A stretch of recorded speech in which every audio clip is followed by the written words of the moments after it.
Good evening, folks, and welcome to the National Sim Racing League's event here at Martinsville. We have got 20 drivers tonight competing in this round of 8 event. I am joined here in the booth with my co-host, John DeRudris. I am Rick Souza, and we welcome you to this event with the National Sim Racing League Cup Series here at Martinsville. It's going to be a good race tonight. You know, it's Martinsville. It's the paperclip. It's always going to be exciting. I mean, unless you're the Cup Series last Sunday or Saturday, whatever that race was. But I expect this race to be exciting. You got a lot of good drivers here. You got the top 8 that is battling for that next round. And I think we're going to get a lot of good racing tonight, Rick, from the top of the track to the bottom of the track to tires. I think that's going to play into a factor. But as you can see, we got some times coming up here on the leaderboard for qualifying. I think it's going to be a good one. I do too. We've got, again, this is the final race in their round of 8. And as these guys are qualifying, we'll bring up the current round of 8 to recap where they've got to in this process. So as we have Joshua Susi in that number 12 machine in first in a very comfortable lead ahead of Dylan Clark, ahead of Tyler Isley, Mark Sokochi, and we have Brian Pressler in 5th, Justin Diltz in 6th, Alan Kroll in 7th, and rounding out the top 8, you have Josh Aaron in that 77 machine. You got the top 8 drivers in the championship standings, just separated by 97 points. So you have a lot of wiggle room to be able to mark going up the leaderboard, down the leaderboard, and you know it's Martinsville.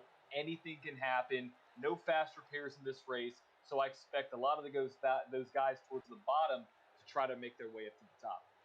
Well, perfect segue. Let's take this opportunity to talk about this event here at Martinsville.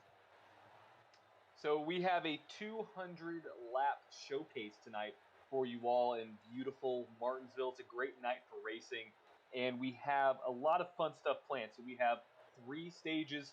We have a stage end at lap 50, a stage end at lap 100, and then we have the final stage, stage 3, at 100 laps. They have about 6 sets of tires for this one, so plenty of tires to get around this track, this tricky triangle. Well, not really tricky triangle, a tricky paperclip, rather. I don't know why I thought we were Pocono. I don't know where that came from.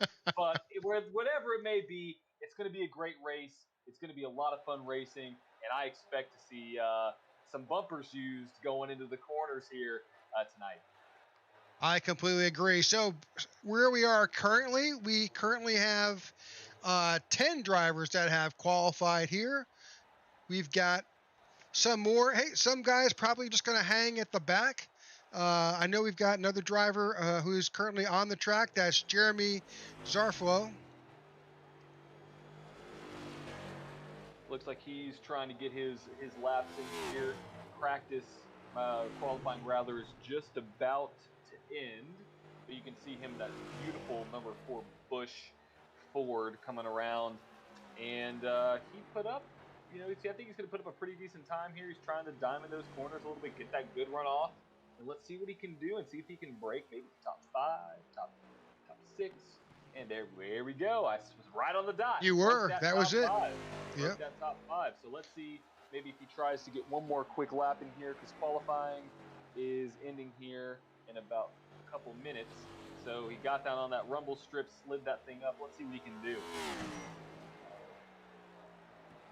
A little bit faster, about 1/100th of a second faster for Jeremy.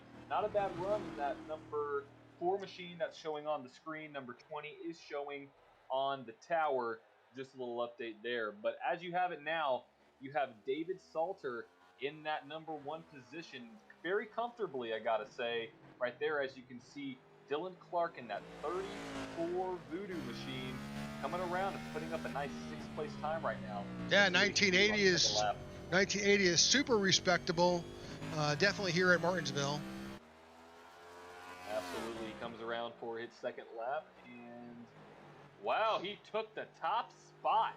He took the top spot away from David and was like, you know what, I'm going to run 5 to 6/10 faster than you. So, huge. New leader on the board, especially, exactly. That's huge, as you said, because track position is absolutely key here. I mean, you saw that in the Cup race on Sunday is firing in that front spot. It pays to be in that front row, as we are now looking along at Landon Lacey in that 66 machine. So what we're seeing, John, is we're seeing some of these round of 8 guys who are waiting till others have qualified to come out tonight. Looks like Landon was not happy with what was happening in that first lap. Yeah, it looked like he locked him up going into the corner, so that's always an issue as we are now taking a look at Mark Sikosi in that 91 Dodge. Gotta love to see the Dodges on the track tonight. So let's see what he can do in that affordable SEO machine, that beautiful 91 chrome. Gotta love the chrome. It's one of my favorite things to see on the track is the chrome on the cars as he put up the 7th place top time. Not that bad, not that bad.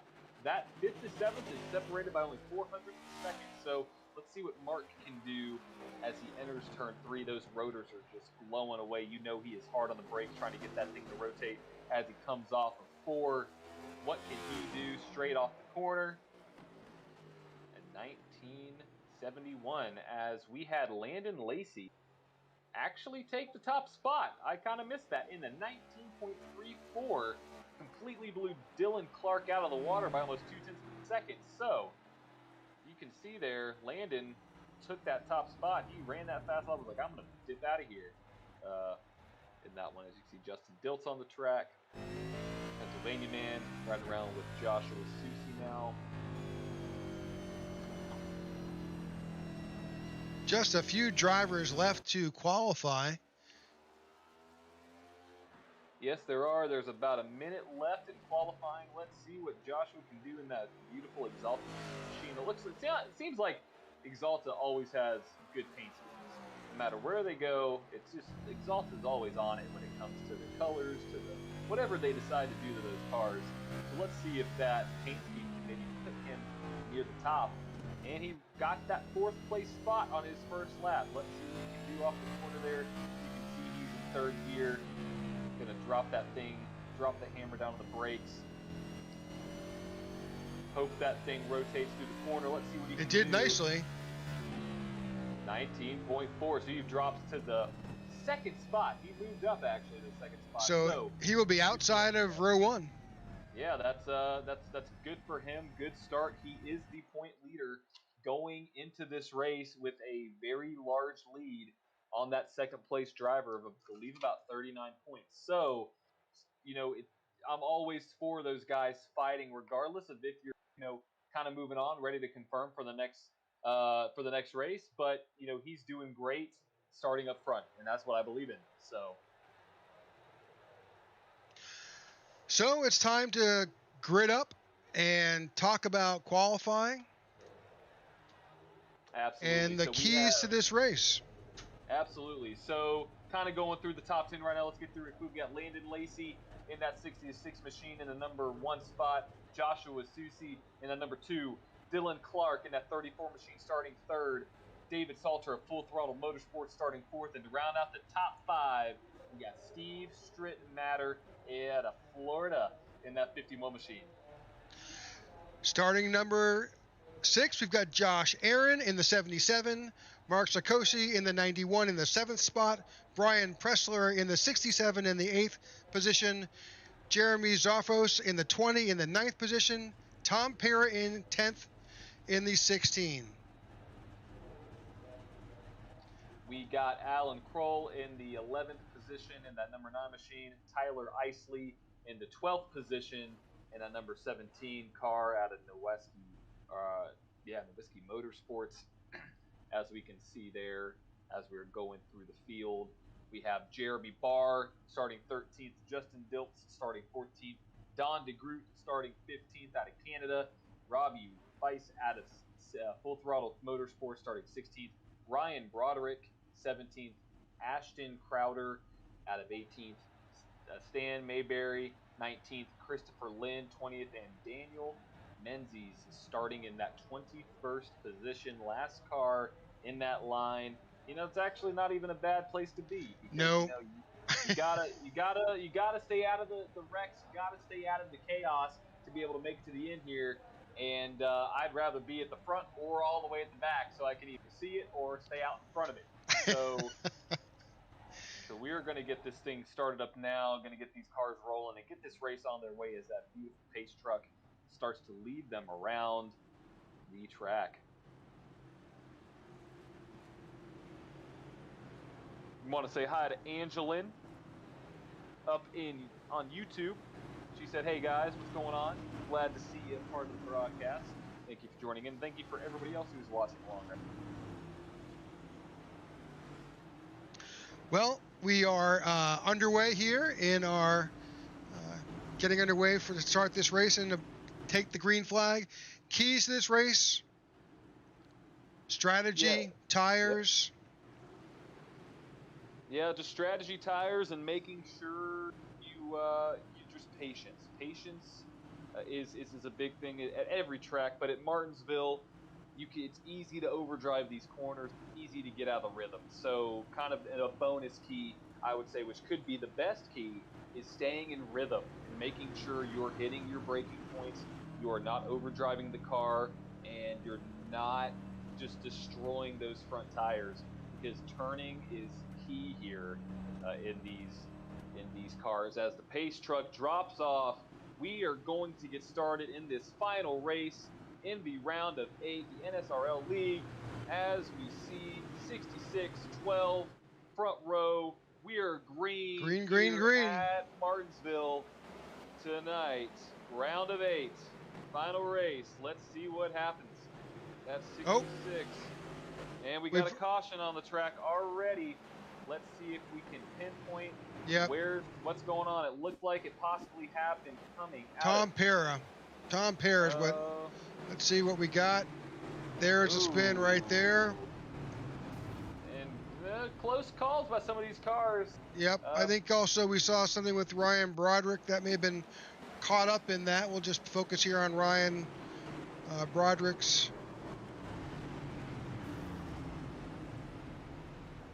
Nope, he got through cleanly. So, yeah, kind of looking at that, it seems like they were definitely going to go 3 wide, 100%. And you had Thomas Pera on that outside lane, and you had, I believe that was Jeremy going through the middle, and he may have just slid up the track a little bit, really not anticipating to go 3 wide, obviously going into the first corner. But unfortunate for Tom, but it looks like he shouldn't have too much damage. Just a single car spin should be able to get his car back up and going, as we saw a caution in the first corner on the first lap. So already we got excitement. Already got people turning people, Rick. It's not unexpected. I mean, this is Martinsville. It's a short track that sometimes runs like a mid, a larger track with only being about a half mile. A lot of speed off the front and the back stretch. Again, as you said earlier, it's patience. It really comes down with 200 laps. You've really got to be patient here. And especially with as close as this chase is for these drivers, they've got to bide their time and get around. For those that are on the edge of that cut, they're there to try and make some points up, but at the same time, you got to finish. Yep, you do. You got to finish these races. You got to be able to keep your car somewhat clean. As long as you don't have any motor damage. I mean, you could have damage going around here. I mean, we've seen cars in the past all tore up that somehow win the race. So, as long as you're able to keep your engine clean, I really don't think what your car looks like aesthetically at the end of the day matters. It just matters if you're able to get through, finish on the lead lap, finish in a good position that moves you on to the next round, and you're able to even possibly win the race. So it's all about, setting yourself up for the end of the race, as we are now seeing these guys exit off of 4. And Lacey is still in the lead, and he had a strong time. Same thing with Susie there. Same thing with Clark. A lot of these guys are close together in time. So I imagine this front 5 is going to be a strong contending 5 throughout the race, with Susie being the highest placing driver in that round of 8 right now, in that top 8 in the championship standings. So followed by Clark. So looking to see those two drivers battle it out here coming to green. And I believe we're coming to green, Rick. Pace car is off.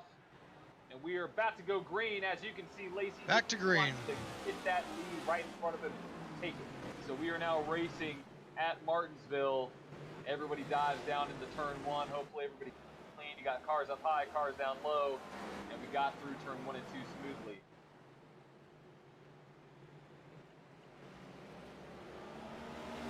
Got a lot of battling going on in the back of the field as the 66 car is taking control of this race, really making his presence known.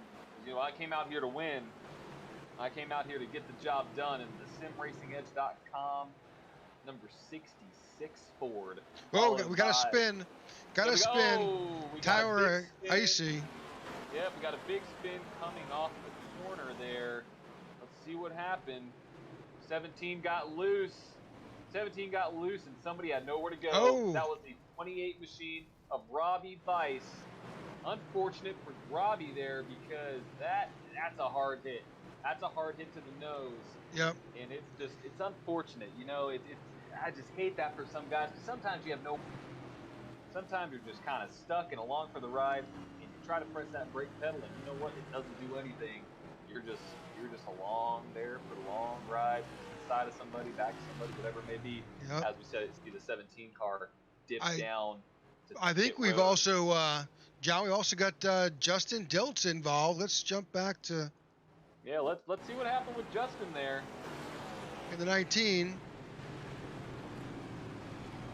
He's coming around. Oh. Nowhere to go. It looks like the bottom just kind of stacked up there, and he kind of got sandwiched. Yeah, kind of missed that. So absolutely.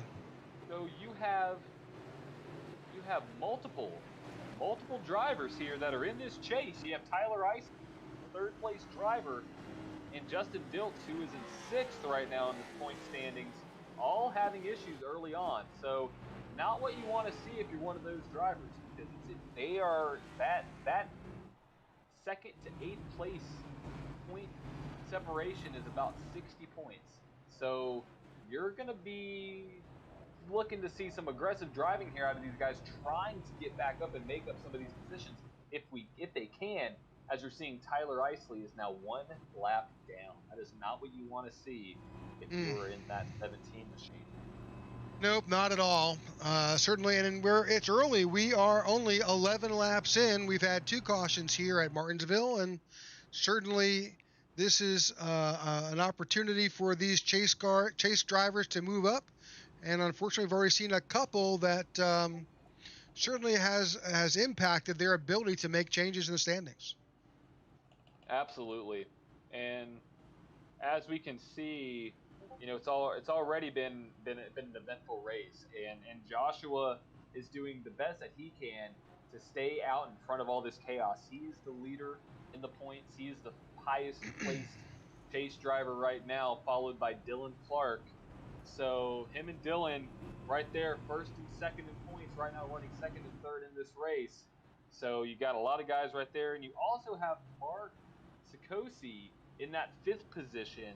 He's in the chase as well as Aaron, as well as Josh Aaron. So yeah, you've got in that top group, you've got we can maybe focus on them for a second. Yeah, absolutely. Yep, and you can see right now, Saucy is the one that is leading that group. But you have Mark Sikosi in that 4th position in points right now, running 5th in the race. And what a run by the 77 machine too of Josh Aaron.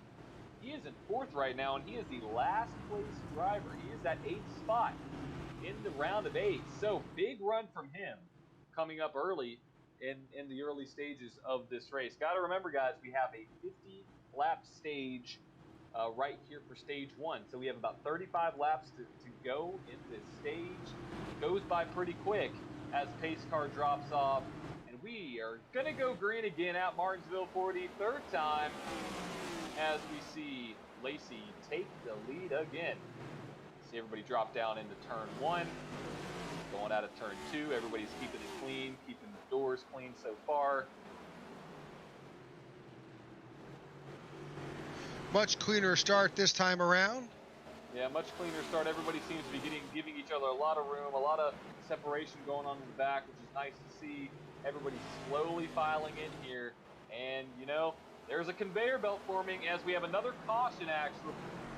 That Looks one like I Brian definitely missed. Pressler. Let's bring it back. I think that's... Yep, let's bring that thing back.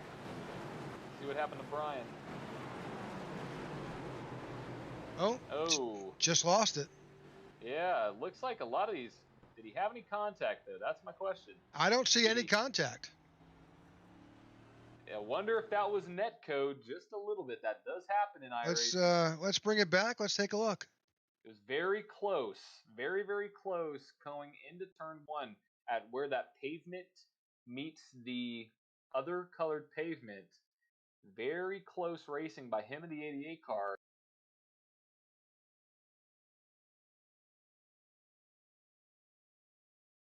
I think he just lost it. Yeah, I mean, it definitely just kind of sent around on him. I'm looking at a closer look at it. It does look to be pretty close on some of my other camera angles as I'm looking down at his left rear, seeing what went on there. Yeah, pretty close racing. It did just kind of snap on him. He didn't have much wheel input either. So unfortunate for that 67 machine because he is sixth or fifth rather in points right now. So here's a tighter look right here. Oh, that was close. Maybe it was more of a net code than just losing it. Yeah, it seemed to jump around on him pretty quick. You know, if you start losing it in the corner, it's a gradual spin. That was a kind of just a jerk. Good job of him keeping it off of the wall, though. Great job in that beautiful. I love that paint scheme. Love the throwback to the red fox there. Gotta love that. As we can see, we have three cautions in the first 17 laps, 18 laps. So it's Martinsville. Yep. And we got a commenter on YouTube from Camden. What's going on? Good sir. Good luck to all competitors and go Isley. Well, I hate to break it to you, but Tyler Isley is 8 laps down, now 9 laps down there, unfortunately. So, hate to see that. Hate to see that for him because he's up in that third point position.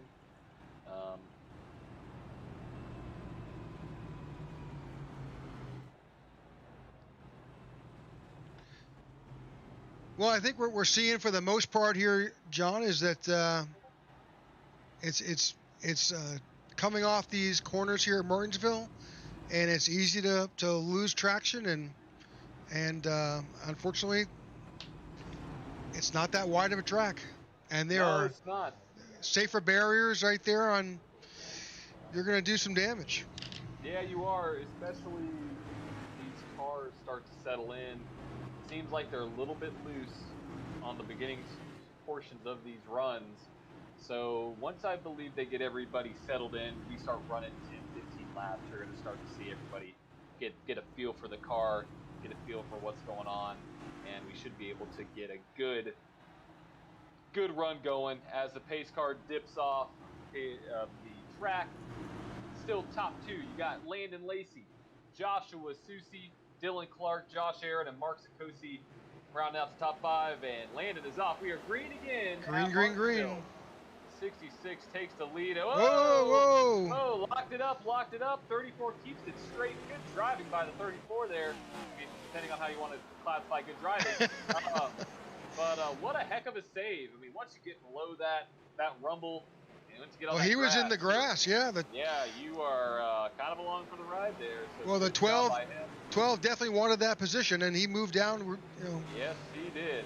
And we spoke about this in the pre-race. Track position is key. So making sure you are staying in front of all those other guys is essential as we see the 66 checking out, taking a nice lead. And we have another caution. We have the number 4 car, number 4 machine. Jeremy Zoffers. Yep, he has spun out on the front stretch. Oh, goodness. Let's see what happened. It was coming off of 4. It's what we were saying, Rick. These cars are loose. Just spun it right around. You can start to see his car start to rotate right there. Just locked it up. And then, at least he held the brakes, though. Didn't spin back up into traffic, so that was a positive thing. A little stuck on the wall there, but yeah, probably gonna need a couple, maybe a new set of tires after that one. he just might, yeah. Yeah, so unfortunate there for the 4 machine. He just kind of got a little bit too hard in the throttle, I believe, and spun that thing right around. So we are now up to, what is that, our 4th caution, Rick? Is that number 4? It is our 4th, and we are just at lap 26 officially here in this race. Now, first, we are almost, I guess we are halfway to our first stage break. So there we go. We're halfway. And we are now seeing we have 15 cars on the lead lap right now. 2 cars have been retired from the race, along with Tyler Isley. Unfortunate situation for that machine. But you see the 67 getting back on the lead lap. That is huge. Brian Pressler, he is 5th in points. So, it just takes 1 caution, 1 or 2 cautions to get back up here on the lead lap here at Martinsville, as we've had our 4th caution in 25 laps. So Rick, let's play a quick game. What do you think is the over/under on the amount of cautions tonight? 'Cause we're already up to 4. Let's have a little fun with this. What is your over/under? I'm hoping, and my visualization is that these guys are going to settle down. They'll get into a rhythm, once we start getting through these stage breaks. But it is Martinsville, so I'm thinking 10 is the magic number here.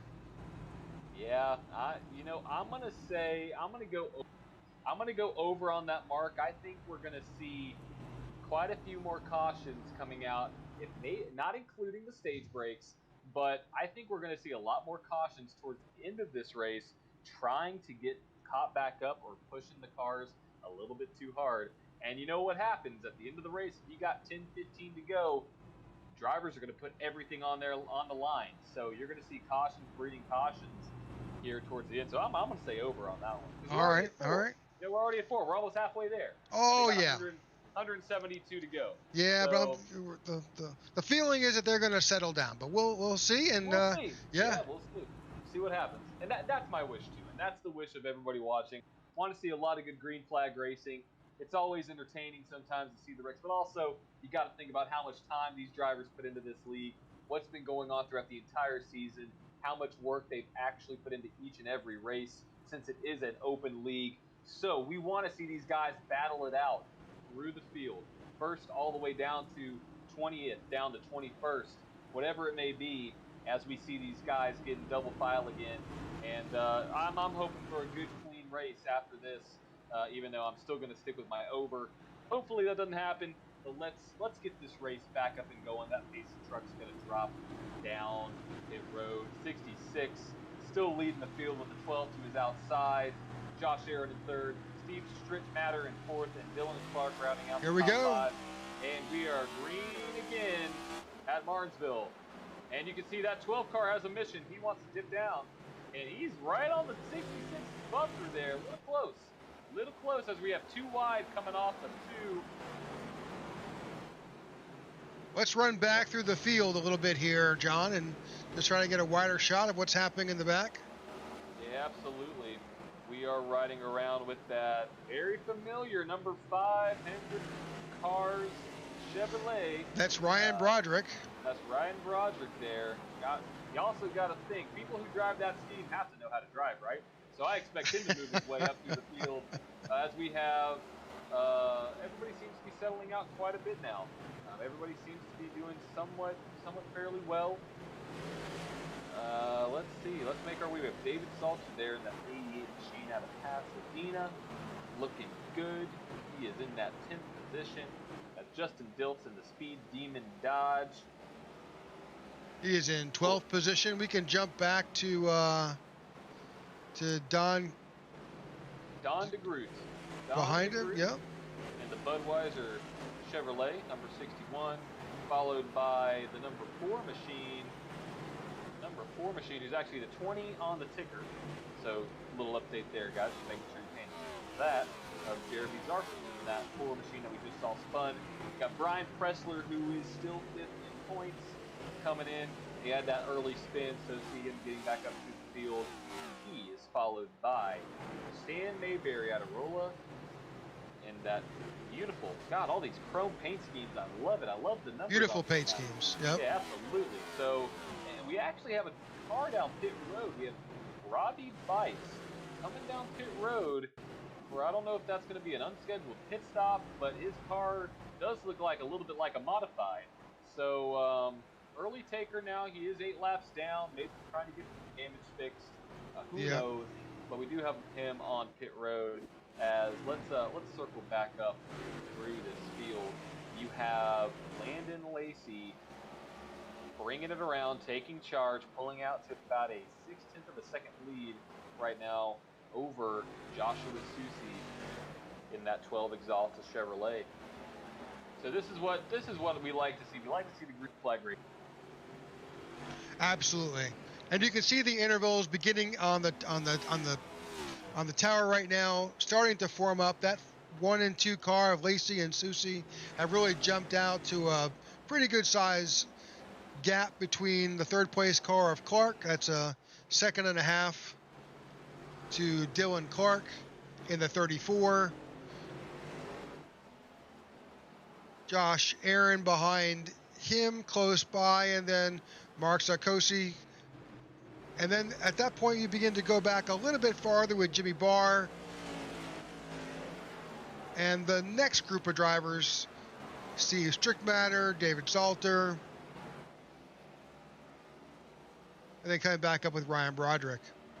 Yep, rounding out that top 9 right there with Daniel Menzies in that 25 Pepsi machine out of Richmond, Virginia.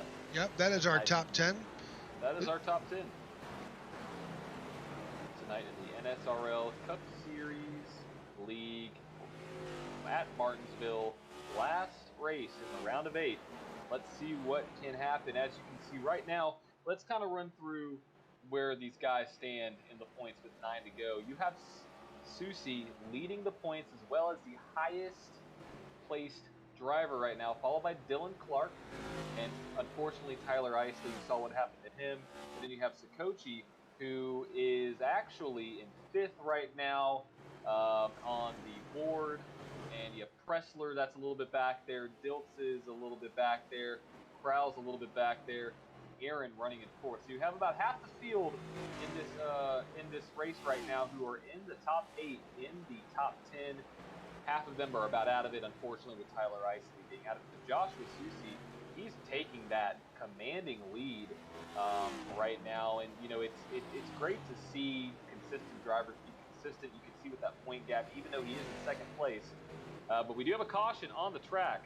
Caution on the track. Let's see what happened there, Rick. It's like Jimmy Barr. Oh, Jimmy Barr. Let's see. Oh, little loose. Oh, and he knows. Did he get a little help there? Did he get a little help? I hate to say that he did, but maybe he did, and we just may have seen somebody get a little bit of assistance. But I don't think he did. I don't think he did. I think he may have just already been spinning around. Let me try to get a better shot of this. That may get us what we want to see. Yep. And in fact, he may have just spun around Strickmatter there, and Strickmatter just would have said a prayer and missed him. Oh, that was close. That was close. That was probably the closest call that I've seen in a while out of anybody. That No Bull 51 machine knew what he was doing there. He wasn't messing around. And we just got word, Rick, that this will actually be the end of stage 1. So we're seeing stage 1. Okay, so we're seeing a lot of takers on pit road, obviously, fresh tires. Yep, it's essential. I agree with all these guys coming down pit road. So, as you can see, that is going to be our 5th caution. Now, technically, it is a stage caution, but it was because of a wreck. So, I want to add that to the tally. We're up to number 5. We're up to number 5. I'm going to keep a tally of 2 tire race just for... I don't know. I think I may get a pass on that if it was a stage break. But, okay, we'll because the caution would have flown anyways. No, but it was because of a wreck before. Fair. They just decided to say, hey, this is just going to be the break. So we All are up right, so to officially 5 cautions. 5 cautions on the track. Looks like pit road has been completed for all of the current active drivers. Those left in the pits are those folks that are still getting some extended repairs. Based on the times we're seeing, it was full fuel and 4 tires, as you would expect here. This Yep, is absolutely. not the time for right sides only. No, definitely not. And this is the point of the race where you could see a lot of these cars potentially start thinking about their long run strategy, maybe staying, a little bit more conservative. Like you said, we have a lot of cars coming up pit road, a lot of cars fixing damage. You have Stan Mayberry on pit road right now. You have the 19, or my bad, the 16 machine of Thomas Parra. So you have a lot of guys coming in getting damage fixed. You have a lot of guys coming in with fresh tires, as we see the 28 now on pit road as well. So, it very well could be the point of the race, Rick, where your prediction comes into fruition, where we see these drivers start to settle down a little bit, and see what we can do here, as we have a little bit of shakeup in the top 5. The 66 machine of Lacey has dropped all the way down to that 5th and 6th place position right there, as Susie and Clark, the top 2 drivers in the points, will battle it out on this restart to start stage 2 of the NSRL Cup Here we Series go, race green at flag. Martinsville, and he was gone. 12 was like, you know what, I'm leading the points, I'm going to lead this race. I'm just going, as we have a lot of cars spreading out behind this leader, but that 12 car took off like a cannon. He did. He got into that restart zone and he was gone. He was gone for sure, as we see the 34 machine, that voodoo machine of Clark, Dylan Clark there, keeping his eyes open, and right there, his eyes set on that 12 Exalted machine, as we have cars battling really all over the track right now. Got a big group right here, 66 looking to come back up through the field and say, hey, I want a piece of that pie again. I want to come back up and take that lead, as he's now looking past the 77. He is on it. He is not taking any prisoners tonight. He is just going to the lead, as he's passed already 3 cars since the start of that restart. 66 has worked its way back up now to 3rd. So you can just kind of see what his car can do right there. I mean, he was doing great out front. He had one of the fastest laps on the track, practice and in qualifying. We can see why. We can see why, as you can see, slowly peeling off that 1.6, now 1.5 second lead of the 12 machine. Gosh, that 66 car is on a rail. Why don't we ride around with Landon and just see how he approaches each one of these laps? Absolutely. Let's see what he's doing here. Let's see what his secret sauce is.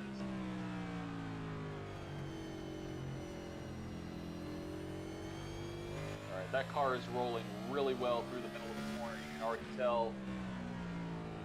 Yeah, no wild hand moves. Spinning right in front of him. 34 is loose, and that is a caution. He is facing the wrong way on the track. Let's hope all drivers can avoid him. And it looks like we got a pretty close call for that 34 machine. That's not the right way you want to face on the track, especially in Martinsville. Gosh, that was scary. Let's see what happened here, Rick. I told you these guys getting aggressive just got a little bit too hot in there. And yeah, when you're going through 1 and 2 and you see a driver facing the wrong direction, that breeds, sparks So of lucky. everybody's childhood. Sparks of everybody's childhood. People driving the wrong way on early NASCAR games, So everybody did it. Everybody did it. They were once that guy that, everybody wants to try it once. So not what you want to see out of that 34 machine of Dylan Clark. He has now dropped back all the way to the last car in the lead lap in 15th position.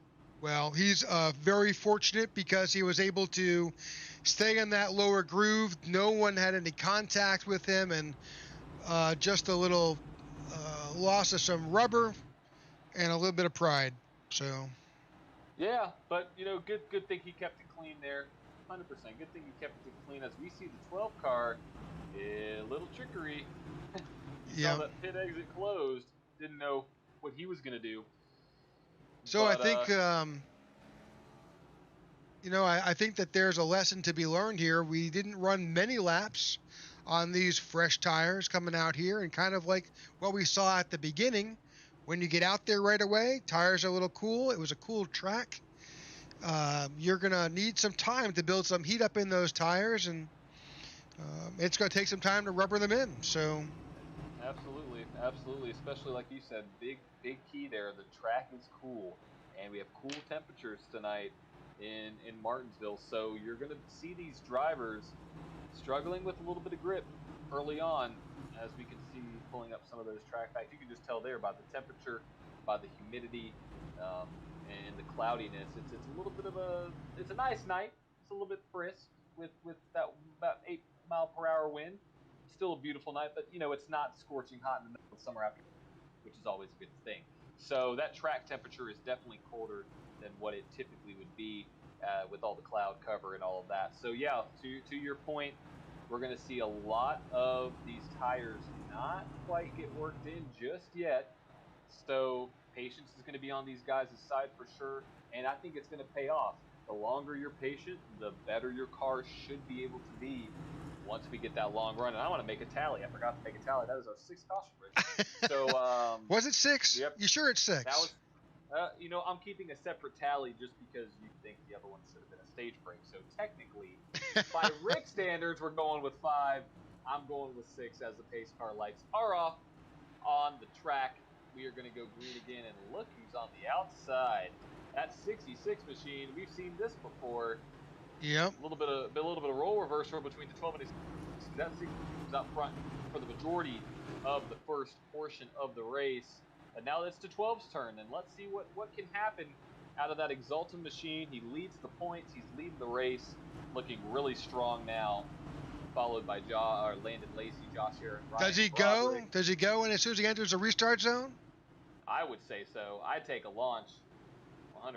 There he goes. And yes, he did. I got to check to where that restart zone is. Whoa, that was close. Yep, we have a car going into the 66. We have cars 3 wide off of 2. We are wrecking off of turn 2, Rick. Wrecking off of turn 2. We got a spinner into the 6 machine. Jimmy Barr. Yep, it looked like a little bit of 3 wide action that should happen coming out of turn 2. And, oh, yeah. Yep. Yeah, that flow racing machine. Yeah, you can't go 3 wide. Man, that flow racing machine hit the inside wall early in the race. He hit the outside wall now. Well, I guess technically the inside wall again with the rear end. That car is all dinged up from front to back, left to right.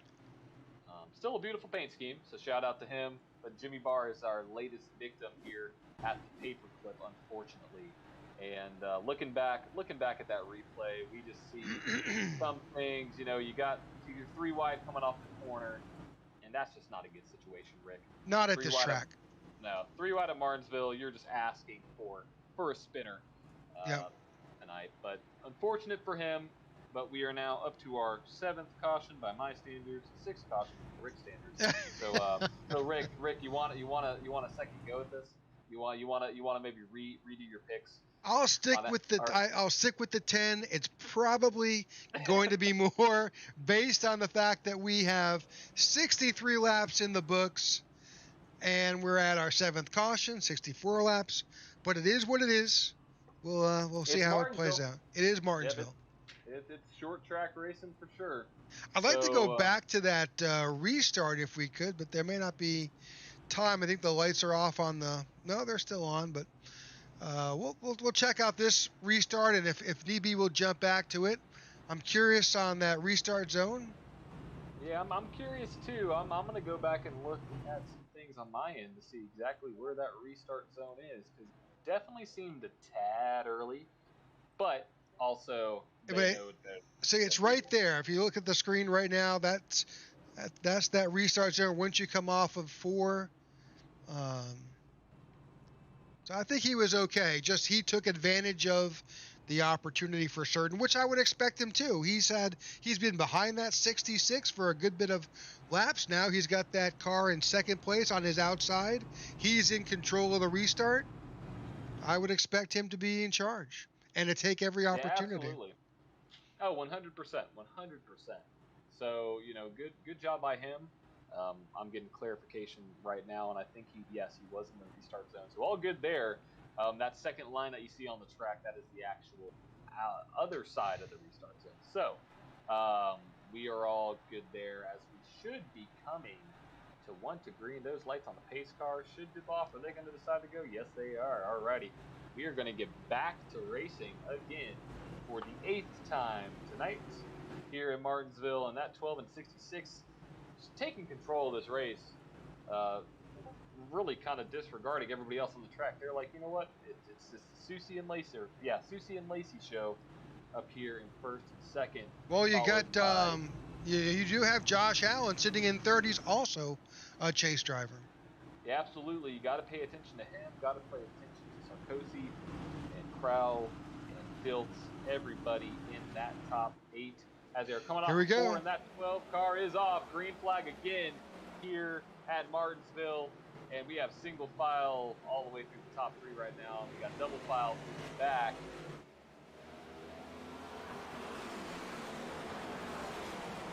I see a lot of drivers. Whoa! It's a 91. 91 got into the 5 machine. We have a stack up on the top of the track. The 5 car has been stopped, and I believe that was a 19 behind him. So let's go back and take a look at this replay, Rick, because it looked like somebody slid up into that. Oh, yeah, it was a 19 machine slid up into the 5 machine. Or is that the 91? That's the 91, the 91, yeah. So we can go back to the... Let's focus on the 91. Let's go back real quick to that.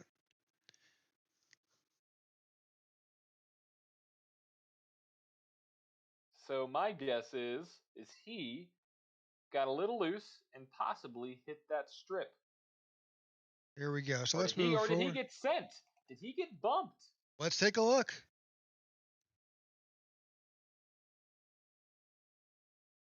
Looks like he moved down. Caught that little bit of grass. That caused him to go back up, and unfortunately, the 5 was a victim of circumstance right there, and he became the backstop. He really did become that backstop. Yep, and you have the 19 following suit. And I want to take a look at the 67 machine, Rick. Let's go back and take a look at that, because I think that 91 may have gotten a little bit of assistance going into that corner. Let's jump back to Brian Pressler. See what happened there. And I'm looking along here. It looked a little bit like a shove. Not much, but enough to get that car going around. Try to get the best angle here. Let's see what we got. Ooh. It does look just like a little bit. Just a little bit. Just a touch. Let's try to get that nose cam.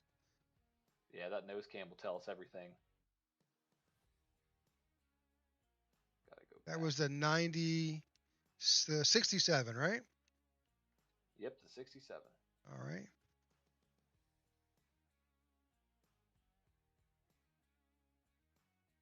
I don't know. It'd be pretty close. Pretty close. And unfortunately, yeah, the 5 caught the brunt of that. Nowhere to go. But the thing is, it was on the left front and the right front, so he may be okay. The 19 was... Oh, so yeah, also the 19 rear-ended the 5 after that wreck, so the 19's got some nose damage. Yeah, he had really nowhere to go on that one, unfortunately, as I think we are doubled up again, Rick. Able to go green here. Yep. Again, with 12 taking command. That 12 car wants the lead. He wants to take control of this race, and he is doing it in that exhaust machine. I love that, but I'm a little bit biased. I think you are a little biased. A little bit biased. All right, pace truck is off. Here we go. Restart zone. He's gone. He's off. Gone. But the 66 is right there, though. So solid restart by both of those drivers as we are now making our way to lap 73 out of 200 for this one. So we got about 27 laps to go in this stage 2. As you can see, everybody, night has fallen here at Martinsville. We are now under the lights at world famous Paperclip, and we are back to racing. That 12 car slipped the track, open door for taking the chance. And he's decided to tuck back Saved down, it. and yeah, he tucked back down behind that 12. But I expect that 66 to have a mad run coming off at 4. See what he can do. Great battle for first here between these two drivers. Absolutely fantastic battle. What you want to see out of these guys, 100%. And it's the top 2 guys that have been in the race so far. Yeah, they're putting on a little exhibition right here for certain. He is right there, Rick. He's is there. 12's going to have to give it up. We have a caution on the track. We are now at the 9th. We have this, I think it's the 77 machine, if I'm not mistaken. David Salter, I think. No, it's Josh Aaron. I believe. Let's go back and. No, you're right. The David Salter. Yep. Let's go back and look. Got a little loose. Yeah. Got a little loose. So it looks like turn 4 has been the product of multiple single car spins, Rick. It's a tricky one. It is the nemesis of these guys right now. Yeah, it is, and we are up to, I lost my count. Is this 8 or is this 9? It is unfortunately number 9. Number 9. So engine 9. We need to bring a fire truck because we have a lot of cars spinning out there. I don't know what's going on with the track, but fortunately we've had our 9th caution of the night with just under 22 to 23 laps to go here in stage 2 in Martinsville. And you see a lot of guys spinning off these corners on these restarts. You know, I still think it's a product of these tires. They're just not heated up yet. They are not up to the right temperatures. And, you know, it's kind of showing because it seems like everybody's spinning at the same portion of the track. Well, I think it's also corner entry and exit as well. It's critical here in Martinsville. These are narrow corners. Yeah, they are. I mean, it's a battle to drive here. It's a beast of a track, and you got to get in a rhythm. Rhythm is key. It's one of my bonus keys to the race is being able to stay in rhythm here. And you can see a lot of these guys are doing it. It just seems to be turn 4. There's a turn 4 monster. I'm going to claim it now. Turn 4 has become the turn 4 monster. We've had the turn 2 monster in previous broadcasts we've done, but I'm going to deem it turn 4 because seeing a lot of single car spins. But let's see if they can get back to green here and see if we can get these guys back up and running, up to snuff, up to what we all know what they can do. With 122 to go in the race, we have about 22 to go in the stage. And as we see it now, we have Susie in the first place position, Lacey in 2nd, Aaron in 3rd, Clark 4th, Crowell in 5th, Zarvis in 6th, Sakochi in 7th, Pressler in 8th, DeGroot in 9th, and Mayberry rounding out the top 10. Yeah, I'm getting a report that Tom Pera had crashed at some point in this caution. Just kind of run back and see what we show Tom. here. What's going on with Tom? Not sure.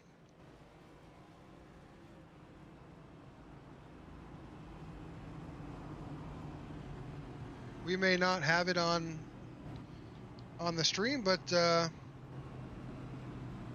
he does have some nose damage for certain there in that car and some rear end damage. So yeah, he does. I don't see where that could have taken place.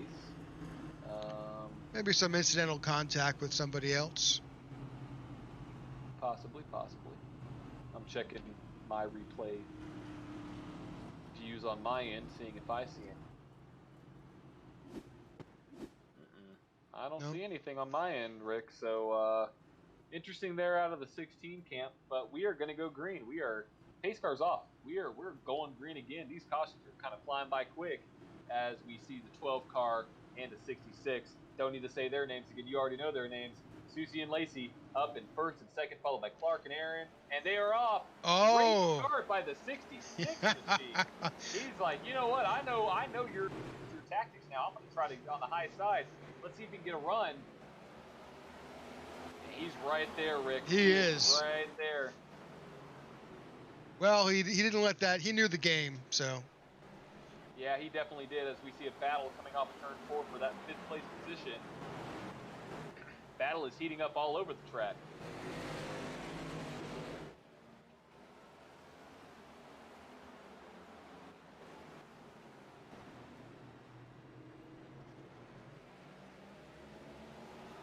Well, this first and second place have jumped out to a pretty substantial lead over our third and fourth place drivers. Yeah, they have, as the field is definitely starting to spread out a little bit now. And let's see if they can keep these fenders straight and keep their cars angled in the right direction, as we are now down to 16 to go here in stage 2. As we see, that 66 wants the lead. That 66 car is on fire tonight. And you can tell his car is just trimmed out just right. Well, he wants those bonus points. I'm sure they're there as well. Absolutely. I mean, every point counts, every position counts, especially in these stages, and that's the point of these stage race. Get max points. So we'll see what can happen here as they are battling all over the track right now. You have a battle for first and second, a battle for third and fourth, and you have a battle for 5th through 7th, 5th through 8th there. So a lot of good battles on the track. That 66 is all over the bumper of that 12, giving the 12 a run for his money. And this is what you can see. You know, that 66 may be like, you know what, I want to try to see if I can overdrive, make that 12 car overdrive the corners, which is a very strong possibility. It's a tactic that a lot of drivers use to put pressure on that. Oh, I think we've got another caution. Yeah, we have another caution. It looks like it is the Daniel Mendes and Jimmy Barr, I think, are involved. Yep, it's a Rick. It's off of turn 4 again. We had another spinner off of 4. The 25 going around, and the 6. Too. Yeah. Yeah, gosh, it is the turn 4 monster. Yeah, that's Jimmy Barr. So Daniel Menzies and Jimmy Barr both were bitten by the turn 4 bug and have brought out another caution here at Martinsville. Yep, we are up to 10. There's our 10th caution of the night, with about to be 90 laps run here. Once that 12 car hey, we've got the leaders on pit road. Interesting decision there out of that 66 camp. Kind of curious of why he would come down pit road now. Maybe he just wants those fresh tires. Maybe he knows something that these other guys don't know. Maybe he set himself up for the end of the race. Who knows? But he came down getting those fresh rubbers on that 66 Ford. They're going to get back out there. But, you know, Rick, this is the risk. So he's thinking with 10 laps to go. I know. 10 laps to go. We've got Lacey in as well, have come in for the pit stop. I think Josh, who else came in? You got a bunch of drivers on pit road. Yeah. You had the 6 machine, you had the 28 machine down. Robbie Weiss, rather. You have done the accident came through. So I think the big story is, though, that the 66 came down and took fresh rubber. Yep, he did. And it looks like Jeremy Zarfus came down too. As we are going double. Are we going double fire, Rick? Are we going to get this restart started pretty soon, or are they just stacking up? Well, I think they're just stacking up a little bit. But yeah, I think so too. As you can see, the 51 drop down on pit road there.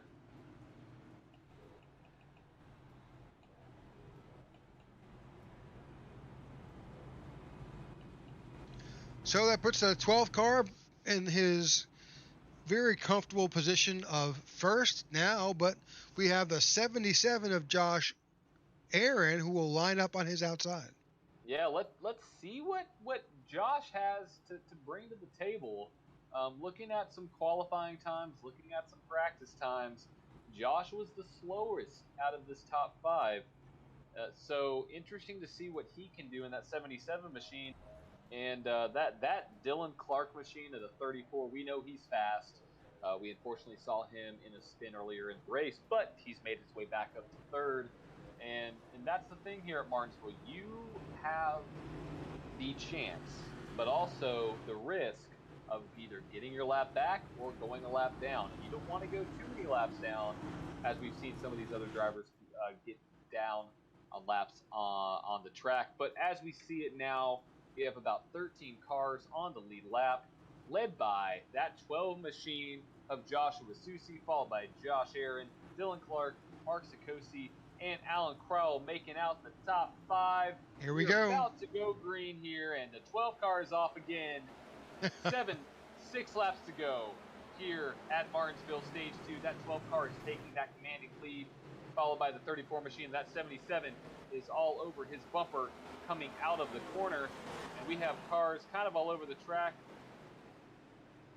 Double file racing, but that 77 is not leaving that 34 bumper as the 4 car has blinked a little bit. Did see that, so pay attention to him and his connection. Little blink. There is some weather happening across the country, so we expect there could be some issue with some of these drivers. Yes, there is. At the same time, you know, top five drivers here are all chase drivers. So yes, they are. Yes, they are, led by that 12 machine. So we see there's a 66. He's back in the picture. That didn't take very long. He's already made his way back up to 7th. Doing a great job in that 66 machine. You know he's ready to be back up at the front. And you know what? An interesting decision here. With 6 laps on these tires, are that much different than some of these other guys on the track. That's the decision I think that 66 made. You know, let's put ourselves in position to get the lead back. Nobody was able to contend with us.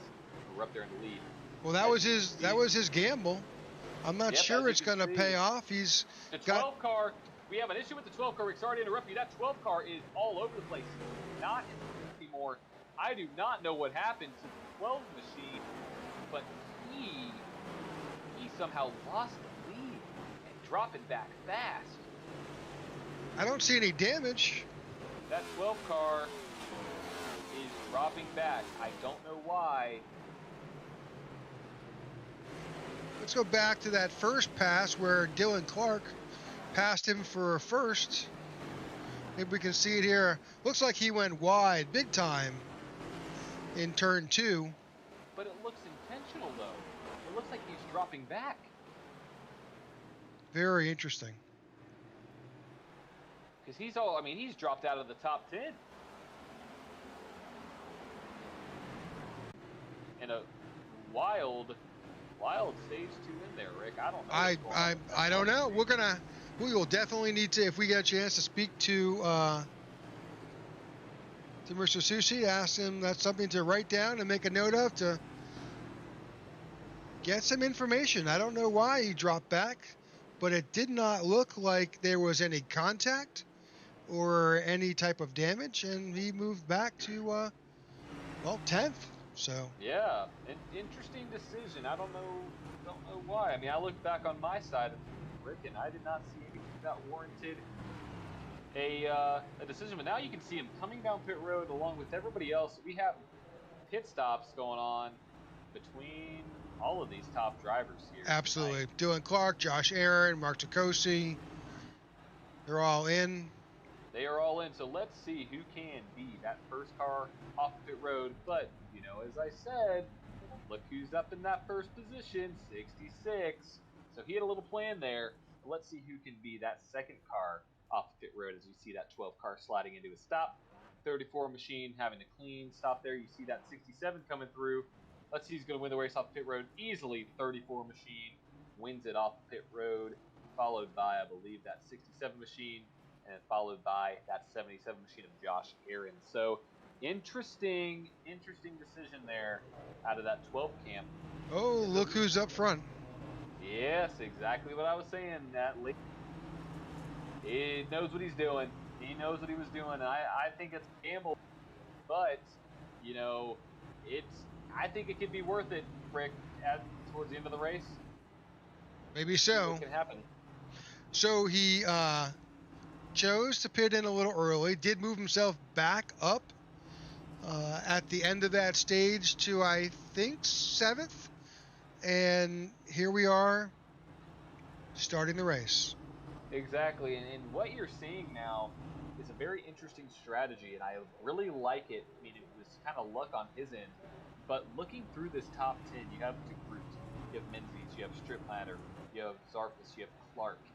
Those second through fifth place drivers, all of them were not the fastest guys on the track when it came to qualifying or it came to practice.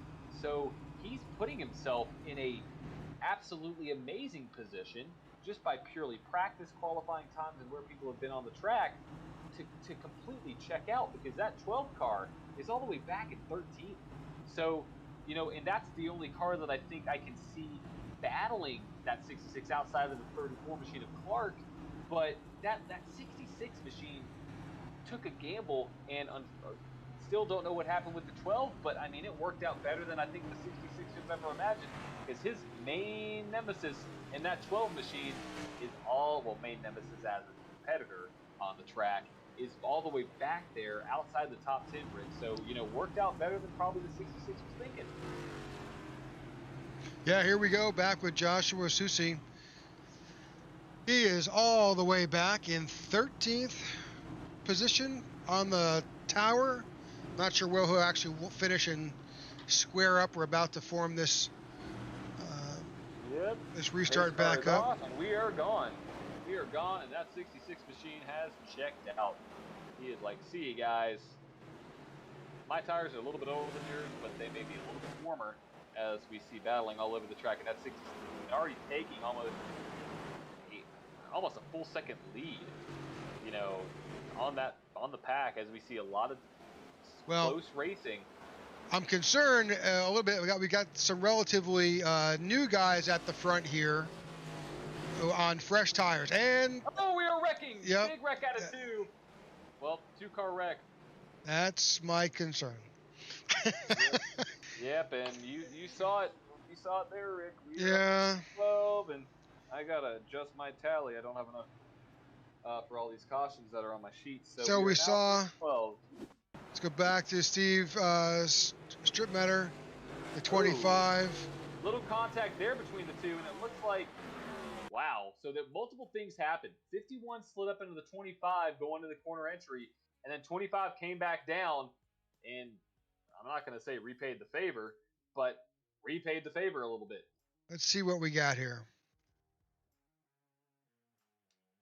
So 51's turning. But he ran up on that curb, and he maybe overcorrected a little bit. Yeah, definitely some contact there between those two guys. See the 34 right there, and that 25 is all the way up in that high groove, and that high does not have any grip. My guess is he just tried to floor it and watch out. Yeah, that's unfortunate. You want to know where to go. But shout out to the 34 machine, made it through clean. And everybody else in the field making it through that wreck clean, as we see those two drivers getting into it there. Fortunate for those two drivers, but it's what we've seen all race. These old tires, people are going to get loose. Well, that 51 has some extensive nose damage for certain. So absolutely, which is what we talked about in the earlier portions of the race. You want to make sure your nose is clean and you are not damaging your engine, because that will definitely play a little bit of a factor here.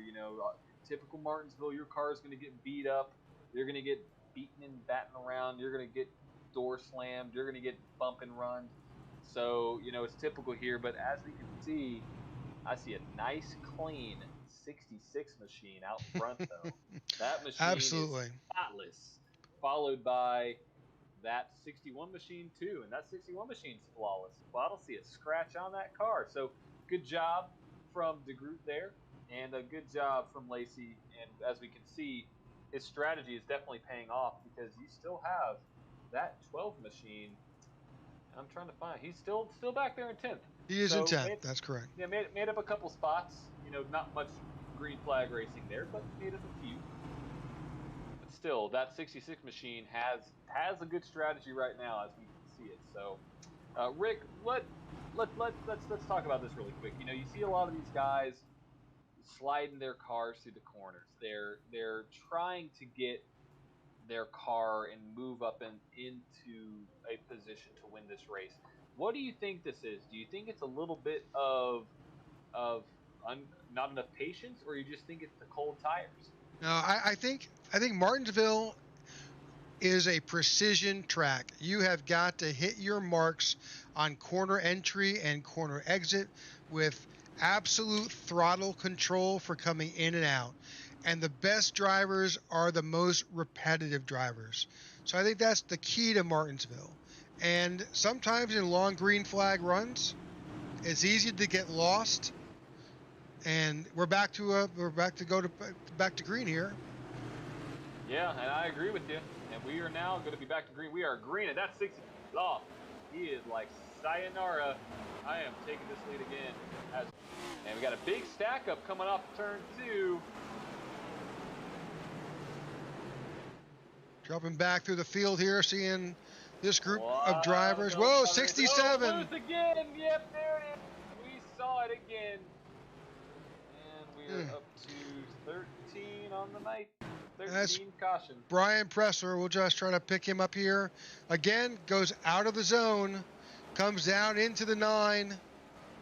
Nowhere to go. Nowhere to go. For that 9. Unfortunate for the 9. He's collecting stuff that hasn't even been his fault. He ran into the back of the 5 car. He had nowhere to go. He got tangled up there with the 67 machine. So, just it seems if you get out of that light colored track there, Rick, you are on for a ride. We've seen multiple guys. And that's unfortunate. That's Alan Kroll. And Alan is another one of our chase drivers. So. Yeah, he's back there in that 7th position, trying to battle his way up through here. As you can see him dipping down on pit road now.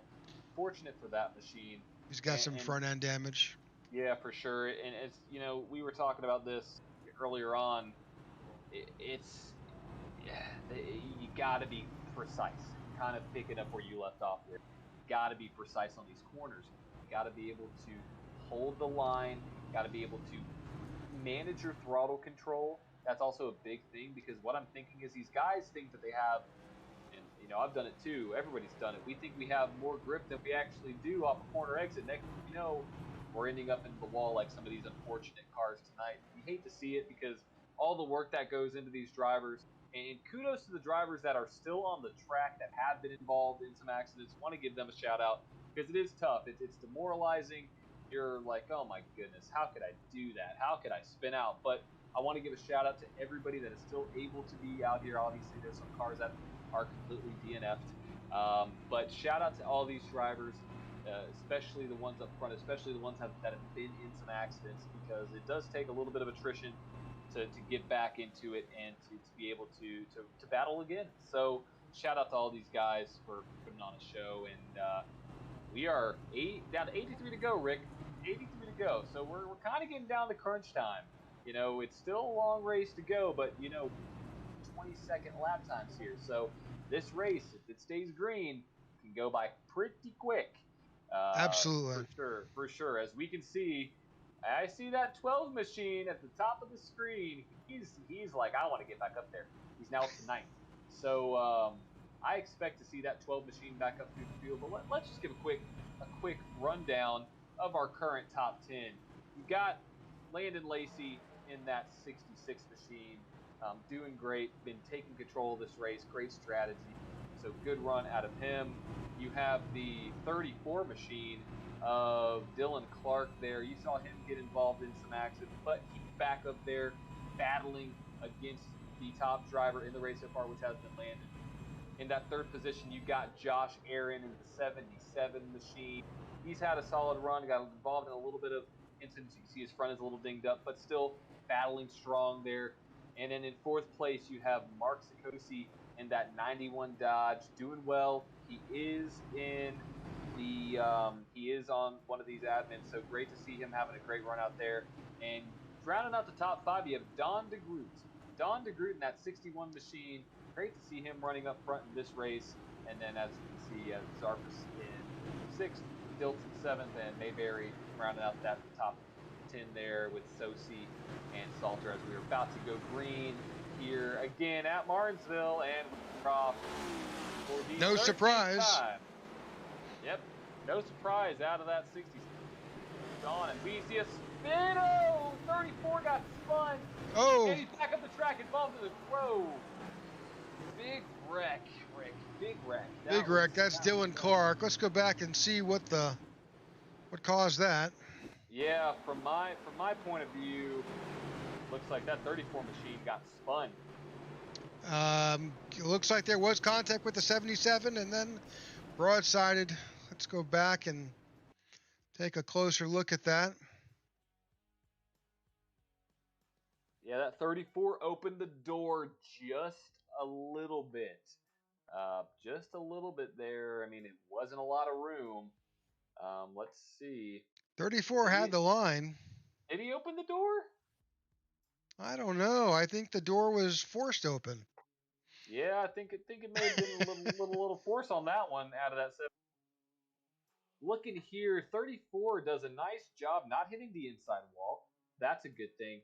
But your risk is coming back up the track, and he got hit right there. And as you can see, by the 99. Yep, that 12 machine was right in that, and that's the risk that I was seeing. 12, that's the risk you play about coming back into this back of the field. You're gonna get stacked up like this. As you can see him trying to avoid the wrecking. Kind of a good thing, the 99. Well, I think I think he's actually pretty lucky, because if you can see it, it looks like the 34 was actually, you may not have realized it, it's actually backing up into the lane of travel.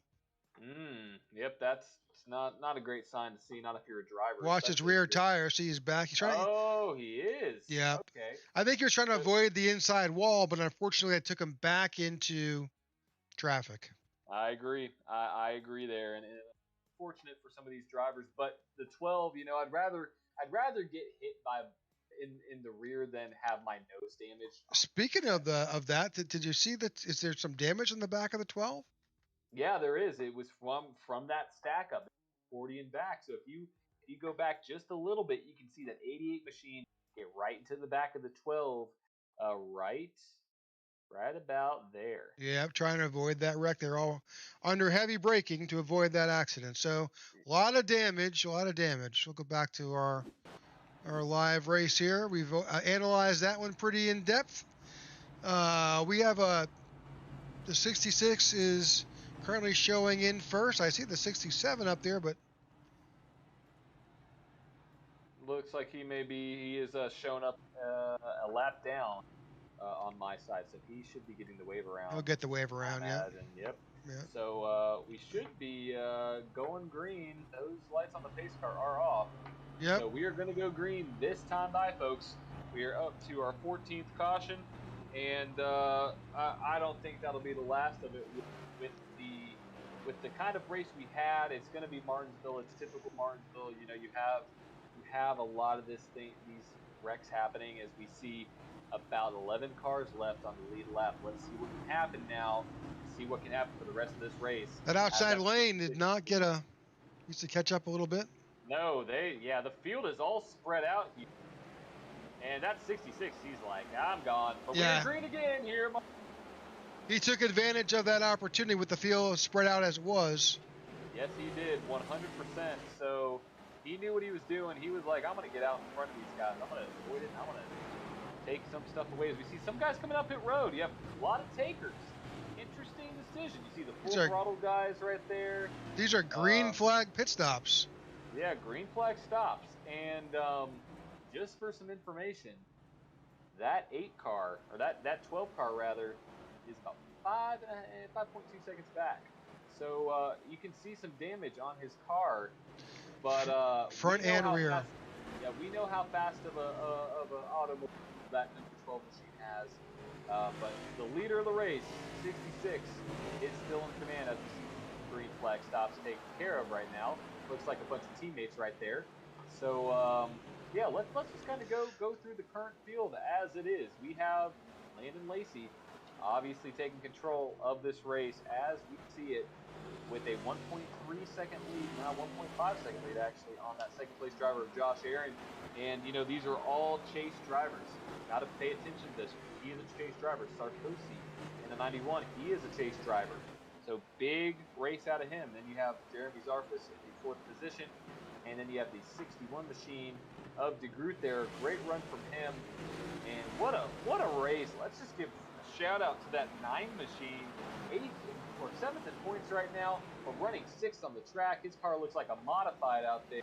He's been involved in some stuff. And same thing, shout out to the 51 machine, being out there, getting gritty and being able to compete and getting back into the race regardless of what happens to your car. So shout out to the drivers because Crowell is a chase driver. And then, as you see, the number 12 there of Joshua Susi, he is now about 5.7 seconds back, trying to make a move on that lap down car of the Ryan Broderick machine. And then you have the number 88, who we saw those green flag pit stops there. Yeah, Broderick is a lap down. Well, actually, he's 4 laps down on my scoring monitor. So yeah, we have about 8 cars, Rick, on the lead lap. Last car on the lead lap is that, well, the Audi 51 machine, or the 12 machine rather. But yeah, we have about 8 cars. Very interesting. So we've got, you know, again, here at Martinsville, if you can avoid engine damage, then fenders and bumpers aren't quite as important. So we've got a few drivers here running around looking like that, modified, but at the same time, if they kept their engine in good shape, then they're going to be fine. It's not about speed. It's about, again, muscle memory. It's about precision of getting in and getting out of these corners and doing it the same every time. Yep, it is. As we can see, those brake rotors in the 9 cars up in the wall, actually. Rick, the 9 machine Prowler was up in the wall there. So he's kind of dropping back as that 6 machine is advancing up into the field. So he is the points leader. He is ahead of currently the 2nd place driver and the 3rd place driver in the points. So the only good driver that's ahead of him right now that is in the points is the 77 machine of Aaron, who's having a great run. Give a shout out to the 77 machine. He is having a great run and running in 2nd, but he is the last place driver in the points right now. He is rounding out that 8th place spot. So that's what you want to see. If you can't be 1st, try to be 2nd, and he's doing it with Sarkozy on his tail. Let us not lose sight of the fact that Lacey has jumped out to nearly a 5-second lead over this field, and he's about to... Look at that, Rick. He is lighting them up. You got a light show going on here tonight at Martinsville. With all the cautions we've had, now we got a light show, so we're fully entertained here. But yeah, that 66 machine is just setting pace. He has a pace that I don't think anybody has been able to keep up with, not even the 12 machine. The 12 machine has been better than most, but still, that 66 has been clean. He has been consistent. He is driving a straight line off the corner, doing a great job there in that 66 camp. So want to give a shout out to him as well, as we are now nearing 68 to go. My bad, 58 to go here at Martinsville in the round of 8. So we have this is probably our longest green flag run, Rick. Absolutely. And, you know, with my history of calling races, I typically jinx some things. So if we were betting, if iRacing was a betting game, you know, I'd put money on a caution coming out here in the next few laps because my big mouth said something. But, yeah, you know, to your point, Rick, it's what we talked about. He is encompassing every key of the race that we've talked about. We talked about tires. We talked about strategy. We talked about consistency. We talked about the rhythm. He has it all, and he's been able to do it tonight here at Martinsville, now up to over a 6-second lead on the 2nd place position of Aaron. He is stretching out what looks to be at least 2/10 every single lap, maybe more. And we also got to remember, he is on about 5 to 6 tires in the rest of the guys. Got to throw that in there. Oh yeah, he last pitted on lap 89. Yeah, so he did not pit on that end of the 2nd stage. So he's out there doing a great job on just slightly older tires. So we'll see what happens here. And, you know, it's Martinsville. It's a short track. So we are going to have some victims of being a lap down and getting lapped. So as we can see, well, I believe that 67 machine of Brian Pressler is on his radar. Yeah. Josh Aaron last pitted on lap 102. That's about a 12, 13 lap difference in tire wear between the 66 of Lacey and the 77 of Aaron. Yep, and we also got to remember some of those cautions. So you got to throw that in to make sure we're accounting for those laps. But as we can see, it doesn't matter. This 66 machine has been checking out. He doesn't. It can be old tires, it can be new tires. Doesn't matter. He has that setup dialed in. He is ready to go as he's about to pass that 67 machine right now for position. That 67 machine is running currently in the 13th spot. One lap down. Yeah, I think he moved over and let him go by. Now he's hunting down the 25 of Presley. 25 machine is Daniel Menzies. Daniel Menzies, that's correct. Daniel Menzies, yep. And so see what he can do there. But yeah, good job there by those drivers. Getting out of the way. Brian doing a great job. As we can see, that 66, gosh, he's on a roll. Interesting, the 12th, have you noticed the 12th car has now moved up to second? Yeah, that 12th car has stabilized at about a 7.5 second gap. He is doing pretty well. I gotta say, we gotta talk to him after the race, Rick, because I don't know what happened. I don't know why he dropped off so much. Yeah, there had to be a strategy there of some type. Yeah, something, because it definitely did not seem to be a car issue. So, you know, as you can see now, he's right around that 7.5 second gap as that 66 machine is facing some lap down traffic. Well, and let's not lose sight of the fact that Josh Lacey in the 12 car, he pitted on lap 124. So he has out of the entire field, he has the freshest tires out of everybody. Yes, he does, and that's going to play a portion into what this race talked about. Is our tires going to matter that much? Is the long run going to matter? Pitting a few laps earlier or pitting a few laps later going to matter? We could see that come into play as the lead has now been pulled down to 7.1 seconds. So Susie is closing in very, very slightly. Now he does have to get by all these lap down cars, and I'd love to go back perfect. I mean, let me rephrase that. He has nobody in front of him. He's got nobody. Right he made it through traffic, so this is a chance to kind of play catch up. Yep, absolutely it is, and he's doing a great job too, because you have a lot of time on this track. It may not seem like a lot of time, but with the corners and the expertise and the rhythm that you want to be in to be able to run consistent laps, if you can run consistent laps, you can whittle down a lead. As you can see, the 66 machine trying to get around that 19 machine, but 19 machine's going to stick it low. Very interesting decision. We've seen some guys get a little loose there. Well, the 19's a chase driver too, so he's holding his line. Yeah, the 19 is that chase driver. That's Justin Diltz in the 19. Yep, so he is now a lap down, or 2 laps down rather, in 9th place in the current standing right now on the track. And Rick, we were talking about it. That lead is now down to 6.5. So could we see the 12 car make his way back up and possibly steal this away? I mean, you have about a 20 to 25 lap difference there. That's quite a lot. I mean, that's about an eighth of the race. So you may see that 12 machine get to the bumper of the 66. Could we see the bump and run? You never know. It's Martinsville, but that 12 car looks to be dialed in at the right time, making up time all over the track. As we can see, he just ran a 19.9 on the track, ran a 19.94, and just to give a little insight on the leader, the leader is 20.5. Or 20.05 rather, 20.05, so you got a 10 there. So leader just ran a 19.96. And we can bring that up here on the tower. So you've got Lacey with the 1996, and Susie's is right.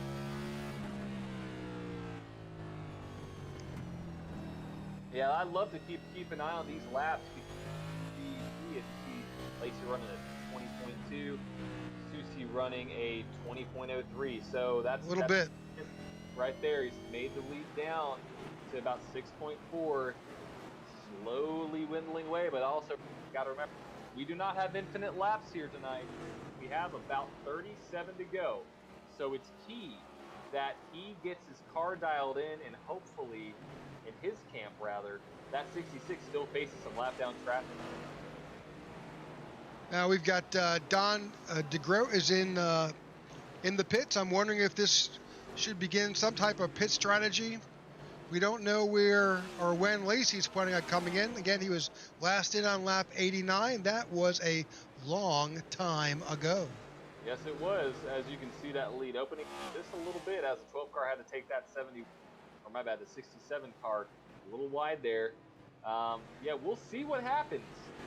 Very interesting strategy out of both of these camps, but it's working out well for that 66 machine still with a very comfortable lead here at Martinsville. And you got to think about it. They're running about 20-second lap times right now. I mean, his last lap time was 19. It was the last lap was 20. Prior to that, it was 1998. So he's consistently running 20-second laps here, even on ridiculously old tires. Right, exactly, and he's been consistent too. And we haven't seen that lead go, drastically change from, half a second to a full second, very short spurts. As we can see, it's slowly starting to creep its way back up to 7 seconds now. But 7 seconds is a long time around this track. It's almost half a lap. So you got to think about that too. Right now, you have the Lacey machine, who is about to be coming out of turn 2, and Susie is just now entering turn 1. So you can kind of get a judge right there about where they are on the track. 12 just exited 2, 66 is about to exit 4. So you got a long distance between Lacey and Susie there. And we can't forget about Aaron. What a great run by Josh Aaron in that 77 machine. Got to give him another shout out because he is that last place driver and he's up in third. So this is 80 laps on this set of tires for Lacey. Yeah, we're gonna see what happens here towards the end of this run. Those tires are gonna be over 100 laps old, so it may start to slide a little bit more. He may have to put more brake into it to get it to turn. He may be sliding the corners a little bit, so we'll see what happens. But right now, he is still checking out from that 12 machine. Now up to 7.5 seconds. That's the 34 of Clark behind the 12 car. He is 28 laps down, but he made room for the 12 to make it through. Now the 12's going to come up. Yep, unfortunate for that 34 machine tonight. He was having a great race. He just got involved in some stuff, and he's a second place car in the points right now. So kind of unfortunate out of that camp. But as you can see, there's that 4 machine not wanting to give up that bottom lane. So yeah, it's Martinsville. You don't want to give him the bottom lane, but he has to do it now. He has to forfeit that lane right there. He knows the 66 is faster, but he's still going to battle him off the corner. Oh, he's making him work for it. It wasn't just a gimme. No, just a little bit. Made him work a little bit, and that lead is dwindling down a tad, but now I it's don't going know. back up to 7.8. Still pretty significant. It is, and it's impressive due to the lap difference in their tires.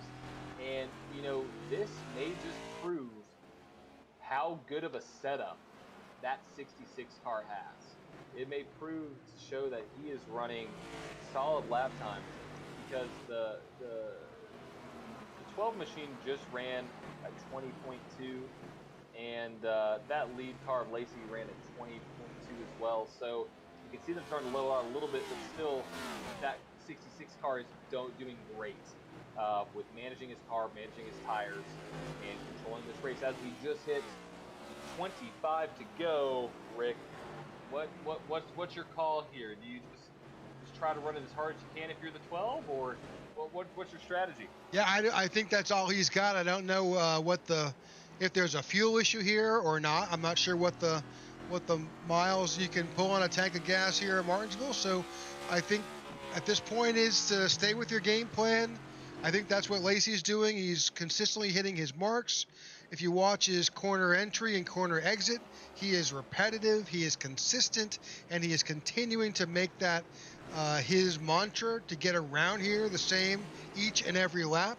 When it comes to Susie, he has just got to find a way to eat away at that time. And unfortunately, from my estimates, he's moving backwards. He has probably lost that advantage of the fresher tires. At this point, he's doing what he can to maintain his position.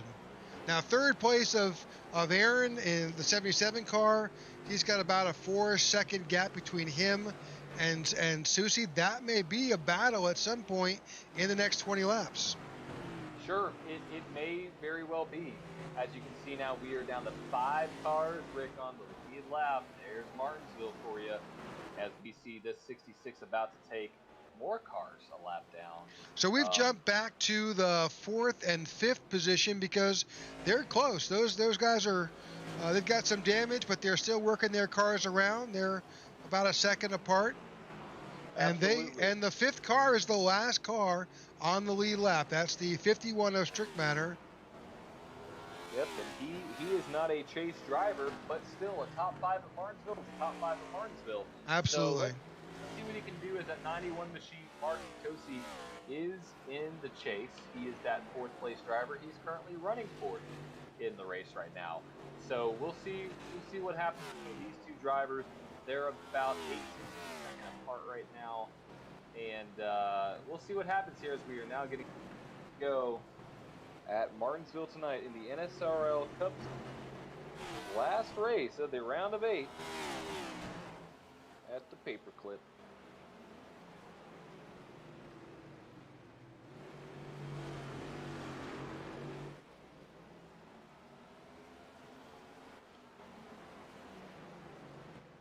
You know, and in Rick, it took a while for these guys to get the hang of the track and to be able to get their feet or, well, tires underneath them. So, you know, it's good to see that we had a long green flag run here, and we're going on almost, what would that be, 80 laps, I would believe, close to that. So we're going to get a great green flag run here, which is awesome to see. And we can really start to see whose car is the best car. And right now, that 66 machine is the best car on the track. He is on rails. Yep. He's on older tires. He's been taking care of his equipment, and he is still running. Oh! Whoa, Rick! Caution, caution! This changes everything, Rick. And I'm looking right now across the track. I don't see what happened. Tyler Icy. We'll just jump here quickly. Think he just lost it? Yep, unfortunately, little front end damage. But caution, caution, caution. Uh-oh, Rick. That is, if you're Landon, you're like, you gotta be kidding me. But if you're Joshua in that second spot, you're like, oh yeah, I'm back. I'm back, Landon. Yeah, but now we're gonna see Landon Lacey. We're live, and he is on pit road.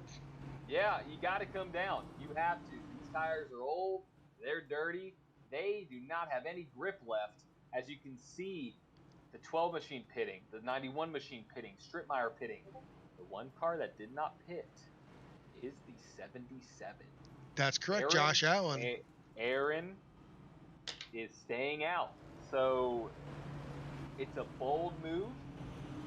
You saw William Byron try to do that at Richmond. It didn't really work out. But, Rick, if you could get a couple cautions and get him at the right time, you may be able to squeeze away with a victory. And how big of a victory would that be for that 77 machine?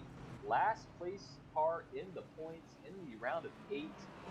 That could be huge for the 77 can.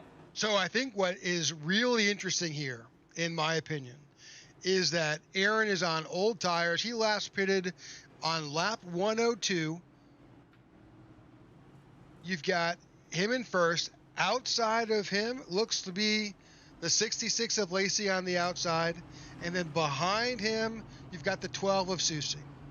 I could be incorrect on how this all stacks up. We'll have to see how this plays out. Yeah, we'll have to see. Because What? older drivers may have, yeah, so other drivers may have stayed out. We'll see. But there was only 5 cars on the lead lap, so there may be a number of drivers who will get wave arounds here, and we'll just see how it all kind of plays out. So. Yep, and as we are looking right now on the live leaderboard, Aaron is in that first position, Lacey second, third, Sikoshi in fourth, and Stripmeyer running out the top fifth. And I do believe that 20 machine of Jeremy Zarfus, he is on the lead lap. So he is in the 4 car. He is. Shows 20 on the board.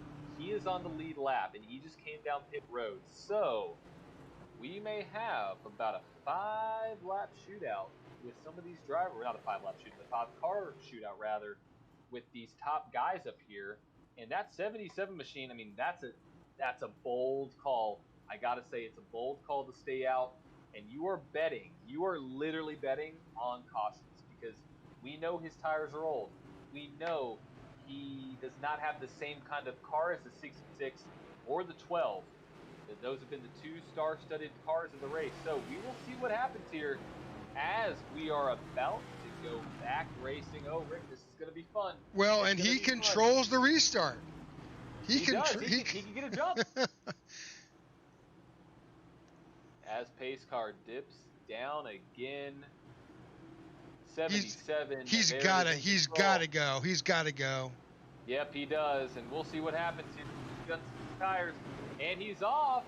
That 66 is there, but look who's right behind them. The 66 itself is going to go low on this. This is the battle for the lead, folks. Oh, they're almost 3 wide. Spinning. We got a car in the wall. No caution yet. No caution. The 66 is around the 77 and takes back in Martinsville. 77 is literally a sitting duck right now. 12 is going to go under him, and we are on, folks. We got a race. We got our 12 is in the wall. 34 is in the wall. Caution's out. Oh, that is so unfortunate. 12. I was on board with him as that happened. He lost it. Oh, it caused a 34 to hit the wall. Oh gosh. I know that 12 camp has to be just in shambles right now. That's so unfortunate for that car. He just looked like the tires didn't stick. The tires did not stick, and you know what? We talked about this. Yeah, we did. It's new tires, fresh tires. They just don't have the grip in laps 1 and 2. You've definitely got. Now here we see the 77 coming down of Josh Allen. He's like, I really like that strategy until I got passed. So I'm going to come down and get fresh tires, because we still only have 6 cars on the lead lap. Yep. He's only got 6. So looking back at it now, I'm guessing the 12 car would probably be a lap down. I think he has a lot of damage. But looking at it now, the top 5 as we speak: Landon Lacey back up in the lead. Mark Sikoshi, what a run from him, in second. Stripmeyer in third. Zarfus in fourth. And that 77 machine that we just saw on board on pit road, rounding out in the top 5 with 5 to go. So, Rick, anything can happen. You saw one of the best tonight lose it on the straightaway with clean tire, or with fresh tires rather. So I'm not going to count out anything. So, folks, you may be in for a treat, because I don't even know what's going to happen. So we will see, but still, that's 66 is on top. Sarkozy in second. Stripmatter in third. Zarfus in fourth. Aaron in fifth. Is that the current standings? That is the current standings. And we've got Josh Susi still showing in sixth, but I'm not quite sure just what his damage is at this point. Yeah, he definitely got some damage there, 100%. Well, I think he came in for fresh tires. So. Yeah, I mean, I would definitely do that, but still, you got damage on the nose of that machine. Who knows what kind of engine damage he may have compared to some of these other drivers. I mean, that 66 machine, his car on the track, no damage there. We know he hasn't been involved in much this race at all. So will we get a green-white checker here, or will we get this race started before we get there? So Lights are still on, so I'm thinking we're going to go green-white. I haven't heard anything over race control, but I do believe we are going to get what is a green-white checkered. Yep, we should be getting a green-white checkered here, folks. 3 laps to go on the board. Lights are out on the pace car. It'll be green next time by. It could be that they get this underway without going to green-white checker and extend the laps, but we'll see. We shall see, as we now have 7 cars on the lead lap. Any one of those 7 can somehow come away with the win, as the 66 is followed by the 51, 91, 4, and the 77. We are about to go green. Caution. Nope. Clean. Okay. About to go green. That second row did not launch. Nope. That second row did not launch, as the 66 has taken command of this race, followed by the 91, as we have a little bit of contact back in the field, but we are staying green. 66 is checking out. He is doing his thing. We are spinning. They're spinning. Fourth car. Still green. Though. Final lap. Green. 1 lap to go. They are letting him race out, but I think it's already too late. 77 to the wall coming off the 77 is wrecking on the backstretch, as the 66 machine of Lacey comes home with the win. Heck of a job. Followed by Sikosi, Strittmatter in 3rd, Aaron in 4th, and Justin Diltz rounding out the top 5, as we see a little bit of bumping and banging right there. Maybe a little friendly contact. Let's go with that. Little friendly contact, and what a race by the 60. Let's take a quick peek back at some of the incidents we saw back in the field. Absolutely. We had a lot of cars all over the place. That was significant. Yeah, that wasn't pretty. We remember those 2 cars. That 88 unfortunately slid up into that. I think so. Here's what started it right here, the 4 car. And it's the same thing, Rick. Off the corner. Yeah, turn 4. Off the corner.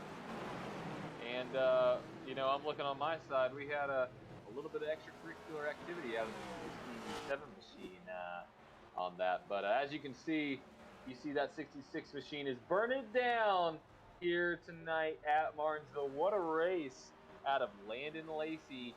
He had the pole, he had the fastest lap, and he won the race. And look who's there celebrating with him, the 12 machine. All right, well. Yeah, they deserve it. They both led most of the laps here at Martinsville. They did. They had a great run with both of those guys, as we are now pulling up the final results here at Martinsville. Landon Lacey coming home with the victory. Joshua Susi coming home in 2nd. That's what it shows. Correct? Is that correct? No, I'm sorry. That's qualifying. Let's bring it back up with. I was like, well, now I know why he's celebrating. I didn't see him there, but there we go. There's the right one. Landon Lacey in 1st, Mark Sikosi in 2nd, Steve Strittmatter is 3rd, Josh Aaron in 4th, and Justin Diltz round out the top 5. Jeremy Zarfus in 6th, David Salter in 7th, Joshua Susi in 8th, Stan Mayberry in 9th, and Alan Prohl rounding out the top 10. In 11th, we have Brian Pressler. 12, Ryan Broderick. 13th, Dan DeGroat. 14th, Daniel Menzies. 15th, Taylor Isley. 16th, Dylan Clark. 17th, Jimmy Barr. 18th, Robbie Bryce. And finishing up, 19th, Tom Pera. 20th is Ashton Crowder. And 21st is Christopher Lynn. Well, Rick, we had a heck of a race. We had a lot of caution. Flag run. What I was going to expect, some kind of shootout at the end of the race. And that 60 machine, the victory tonight. What a run by him, and what a run. Let's give a little bit of drivers, because Sarkozy was in 4th place in points coming into this race. He finished 2nd. Josh Aaron, what a run by him. He was 8th place in points coming into the race, finished 4th. What a race by Diltz, finishing 5th in the race tonight. He came home, he was 6th in the point standings. So you had a lot of these guys battling their way up through the top of the field. You had Tyler Isley having some issues there. You had some other drivers having some issues.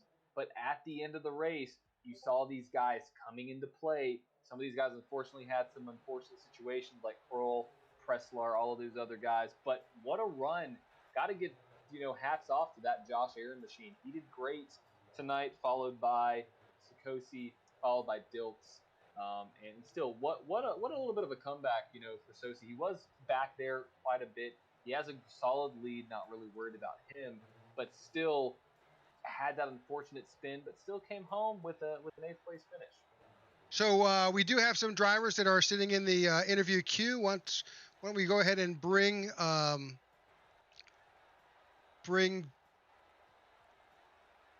Mark Sarkozy up. He is he's not in. Yeah, he's in there. Let's go ahead and bring Mark up.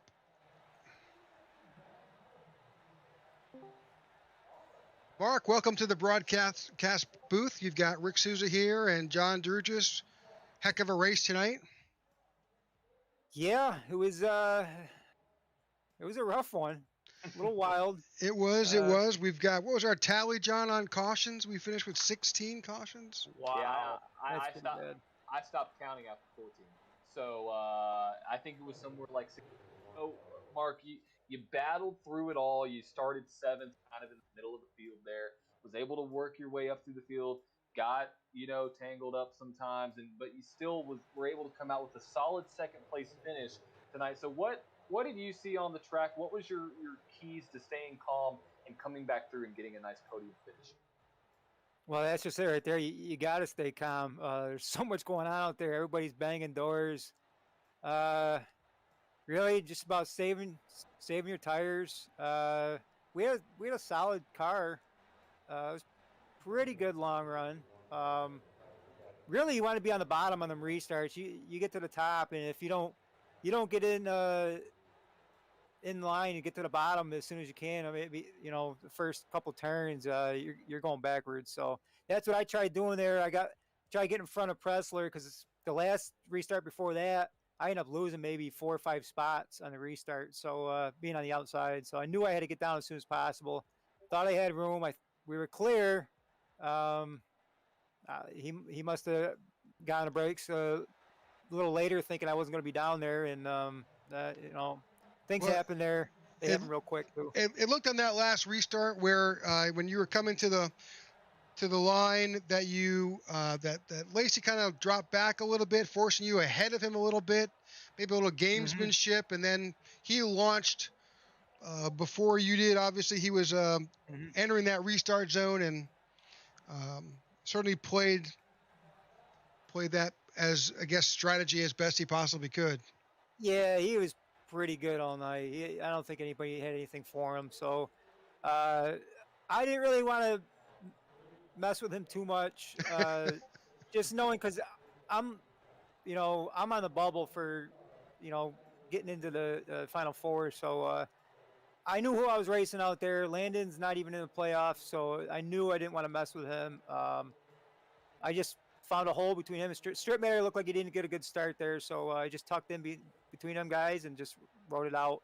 That was the goal. Was top 5 and second. I mean, it feels pretty good. No, you did a great job based on the point standings. Tyler Isley had a few unfortunate incidents, and unfortunately he was not able to finish well in the event. And then all you had on top was Dylan Clark ahead of you and Josh. Yeah, which he's locked in. Yep. Yeah. So he was out there in points. I don't know. He had such a buffer.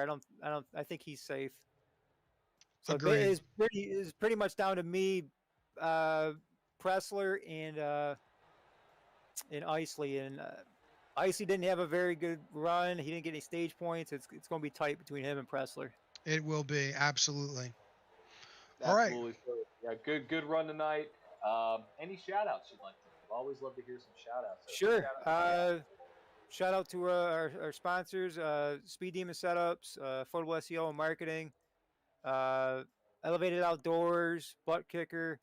Shout out to everybody, all of our viewers that tune in every week.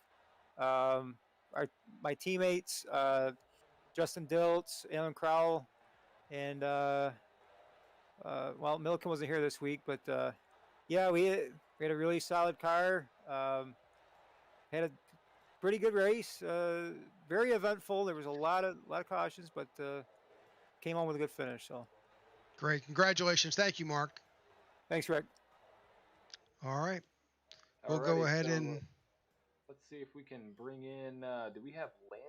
we do. Let's move. Let's bring Landon into the broadcast booth. Landon, welcome to the broadcast booth. You've got Rick Souza and John DeRudris here. We want to congratulate you on a heck of a run tonight. Hey, what's up, guys? How are you? I'm doing good. Doing really good. Yeah, you were leading for. It seemed like for the entire race between you and the Joshua Susi there. So want to get your thoughts on this race because you had a very interesting strategy coming out, or I believe it was a little bit earlier in before the stage 2 end, where you pitted before everybody else, and then you came out on top and just led from that point on. So was that the plan all along? Come pit down a little bit earlier and then take that lead coming out of stage 2, I guess it would be. I mean, at the beginning of the race, that wasn't the strategy. It was just how the cautions fell. Right. But I'm not here racing for points. I'm not racing for a championship. I'm here racing for wins. So, yeah, that's what the strategy turned into. Pitted with. I saw there was only about 10 laps left. We were probably only going to get about 7 or 8 under green, and I was like, I'll just ride for those last couple laps in the stage and finish where I finish, and come out with the lead going into stage 2, because I knew I was faster than Susi there at the end of the stage. At the end of the stage, I just couldn't get a big enough run to get around him. Whether it was I would slip up, or I know I got under him one time and the caution came out. I was like, man, I just need to figure something else out to get around him, and that was the only thing I could think of at the time, and thankfully in the end it all worked out. Well, I tell you, I was really impressed with your ability to maintain your consistency in your lines and tire wear. I mean, you ran, I think, 80, 90 laps on that last set of tires before we got into the last round of pit stops. Yeah, that was, something, shout out to Edge Setup Shop for the setup last week. Those guys do a wonderful job, especially with tire wear. And man, it felt like after about 50 laps, we'd settle out around the 22nd, air at 19.9s, 20 flats, and it would just run that throughout the rest of the run. So Super consistent. Got to give mad props to those guys over there for building an awesome setup. Well, it definitely showed. Absolutely. Yes, it did. And then you had a great run tonight. So I'm going to give props out to you. You took control of the race on the restarts. It didn't matter who was beside you. You took control. You got the win, and that's what you're here for. You said it. You're here for the wins. You're here to get that W. So any last thoughts? Any shout outs? You already your setup shop, which is also essential. But yeah, any shout outs you want was yours. Yeah. Again, thanks to Edge Setup Shop. Thanks to Charge Racing. Thank you to all the guys over at PA Posse, KTS. Thanks to all the admins that put this on. Thanks for you guys for coming out and doing the broadcast. And other than that, thank you to everybody that's gotten me here to this point. Well, congratulations on a fabulous win tonight here at Martinsville and this last event in your round of 8. And we certainly appreciate you coming in the booth with us and talking about your victory. Thank you very much. Yes, sir. Thank you, guys. All right. Alrighty. There is your winner, folks, for tonight's race. Rick, what a race. It was had a lot of cautions. We talked about that. We talked about having those cautions be abundant. I said it was above 10. I would have cashed out if I would have bet. But we got to stay. Great racing out of a lot of these drivers. We appreciate them coming in and doing some interviews after the race. So it was a fun one, Rick. It always is with the paperclip. So we are now on. You heard it from Mark himself. We are now down to the round of 4. We have 4 drivers left in the chase. So that's big. That's It big, is Rick. big. It is. Yep. So I want to thank you, John, for coming in tonight and joining me here in the booth. This was our Absolutely. first broadcast of the NSRL Cup Series. We appreciate their opportunity invite to come in and do this for them. We hope to see you all again here on the IWM Racing Broadcast Network. So I want to thank you all. Thank you, John, and thank you for watching us here on the IWM Broadcast Network. Absolutely. This is John and Rick from IWM signing out.